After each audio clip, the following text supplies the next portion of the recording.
शिवाजी महाराज का सपना अपने कंधों पर उठाते हैं तो वह है राष्ट्रभक्ति। जब जमशेदजी टाटा देश में रोजगार के सृजन हेतु स्वयं की संपत्ति समर्पित कर देते हैं तो वह है राष्ट्रभक्ति। राष्ट्रभक्ति कोई सामान्य भाव नहीं, बल्कि राष्ट्रभक्ति तो सिर्फ नेशन फर्स्ट सेल्फ लास्ट की भावना है।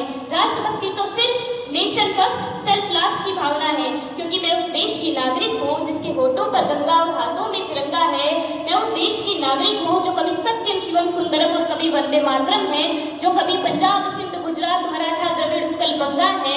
मैं उस देश की नागरिक हूँ जो है ठुकराए हुए की शरण स्थली बन जाता है और सात समंदर पार के लोगों को भी अपने ब्रदर एंड सिस्टर कहकर बुलाता है। और यही प्रेम की पूज्य पावन भूमि भारतवर्ष कहलाता है, और यही प्रेम की पूज्य पावन भूमि भारतवर्ष कहलाता है।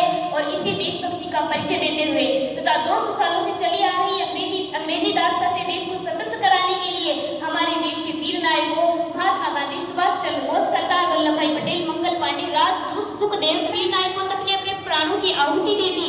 देश को स्वतंत्र कराने में महिला स्वतंत्रता सेनानियों ने भी स्वयं को भारत माता का दूध समझकर भारत पतन करता भगवा जैसी महान महिला स्वतंत्रता सेनानियों ने अपने प्राणों को देश के लिए न्यौछावर कर दिया।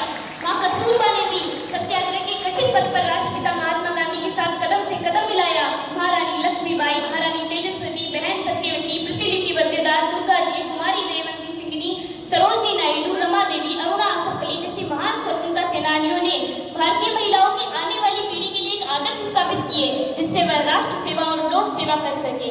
इन्हीं सभी प्रयासों के फलस्वरूप आज भारत अंतर्राष्ट्रीय मंच पर एक उगते हुए सूरज की भांति चमक रहा है।